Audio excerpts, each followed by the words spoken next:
नमस्कार मंडळी, श्री स्वामी समर्थ. मी संध्या माझ्या चॅनलमध्ये तुम्हा सर्वांचं खूप खूप मनापासून स्वागत करते. तर बघा मंडळी, 13 मार्च 2025 ला आहे होळी. या दिवशी आपल्याला आपल्यामध्ये असलेली जी काही निगेटिव्हिटी आहे, दुःख आहे, संकट आहेत, काही वाईट दोष बाधा वगैरे असतील, त्या सर्वांचा आपल्याला होळीच्या दिवशी त्याग करायचा आहे. ती सर्व आपल्याला त्याची होळी करायची आहे आणि आपल्या नवीन आयुष्याला आपल्याला सुरुवात करायची आहे. बघा, होळीच्या दिवशी आपण काय काय करायचं हे आपण पहिले बरेचसे व्हिडिओ याचे केलेले आहेत. जेवढं महत्त्व होळीच्या दिवसाला असतं बघा, तेवढंच महत्त्व होळीचा दुसरा दिवस म्हणजे धुलीवंदन या दिवशी सुद्धा असतो आणि हा दिवसही तितकाच महत्त्वाचा असतो. आणि या दिवशी आपल्याला होळीच्या राखेपासून, बघा, होळी झाल्याच्या नंतर दुसऱ्या दिवशी धुलीवंदनाच्या दिवशी होळीच्या राखेपासून आपल्याला काही उपाय करायचे आहेत. अतिशय प्रभावशाली हे उपाय आहेत. बघा, आता ते उपाय कसे करायचे, कधी करायचे हे जाणून घेण्यासाठी व्हिडिओ अगदी शेवटपर्यंत पहा. आणि जर तुम्ही माझ्या चॅनलवरती नवीन असाल तर चॅनलला सबस्क्राईब करा. तर बघा मंडळी, जेवढा महत्त्वाचा होळीचा दिवस असतो तेवढाच महत्त्वाचा दुसरा दिवस म्हणजे धुलीवंदनाचा दिवस सुद्धा असतो. बघा, धुलीवंदनाच्या दिवशी बऱ्याच ठिकाणी वीर नाचवले जातात. बघा, वीर म्हणजे काय, तर आपल्या देवघरामध्ये असलेले जे पूर्वजांचे जे टाक असतात त्यांना लाल कपड्यामध्ये घेऊन होळीच्या तिथे नेलं जातं आणि होळीच्या बाजूने त्यांना फेऱ्या मारत मारत त्यांना नाचवलं जातं. त्यांचा योग्य तो मानसन्मान केला जातो. बघा, बऱ्याच ठिकाणी हे केलं जातं. आणि बघा, आता आपल्याला होळीच्या दिवशी त्या राखेपासून आपल्याला काही उपाय करायचे आहेत.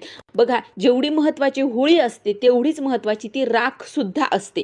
म्हणून या दिवशी आपल्याला ह्या राखेचे उपाय करायचे आहेत. बघा मंडळी, आपल्याला उष्णतेचे परिणाम कुठल्याही प्रकारचे होऊ नये म्हणून ही राख आपल्या सर्व अंगाला लावली जाते. बघा, होळीच्या राखेतही तुमच्यातील सर्व करणी बाधा, वाईट शक्ती, घरामध्ये असलेले काही ग्रह दोष असतील, वास्तुदोष असतील, कुठलेही दोष असो, त्यासाठी ही होळीची राख असते ती अतिशय महत्त्वाची मानली जाते. बघा, ह्या होळीची राख जेव्हा आपण आपल्या अंगाला लावतो तर त्यामुळे आपले जन्मजन्मांतरीचे पापसुद्धा नष्ट होतात असं म्हटलं जातं. त्यामुळे ही होळीची राख सुद्धा अतिशय महत्त्वाची असते. बघा, काही जणांना काहीच काम करू वाटत नाही, कष्ट करू वाटत नाहीत, तर आपण काय म्हणतो, अशा माणसांना आपण आळशी माणसं असं म्हणतो. तर त्यांच्यासाठी अतिशय महत्त्वाचा उपाय आहे. बघा, आपल्याला काय करायचं आहे, धुलीवंदनाच्या दिवशी थोडीशी राख आपल्याला आणायची आहे आणि राख आणताना ती राख आपल्याला गोवरीची जी राख असते तीच आणायची आहे. बघा, आपण होळी पेटवताना अगोदर गोवऱ्या लावतो आणि आजूबाजूला लाकडंही लावतो, पण ज्या वेळेस आपण होळीची राख आणू दुसऱ्या दिवशी तर आणताना गौरीची जी राख असते तोच तुकडा आपल्याला, तीच राख आणायची आहे. राख ओळखता येते गौरीची कुठली आणि लाकडाची कुठली, तर जी गौरीची आहे तीच राख आणायची आहे. आणि बघा, ही राख आपल्याला दुसऱ्या दिवशी थोडीशी घरी घेऊन यायची आहे आणि आणताना सकाळी उठल्याबरोबर आंघोळ न करताच जायचं आहे, पारशानेच जायचं आणि ती राख आपल्याला घरी घेऊन यायची आहे. घरी आणल्याच्या नंतर घरातील सर्वांनी ती राख आपल्या अंगाला लावायची आहे, उठण्यासारखी आपल्या अंगाला लावायची आणि नंतर आंघोळ करायची. आणि राख लावत असताना आपल्याला ती उतरत लावायची आहे, म्हणजे अगोदर डोक्याला लावायची आणि नंतर ती तशीच करत करत पायाला लावायची आहे. अशा प्रकारे आपल्याला ती राख आपल्या अंगाला लावायची आहे आणि नंतर आपल्याला आंघोळ करायची आहे.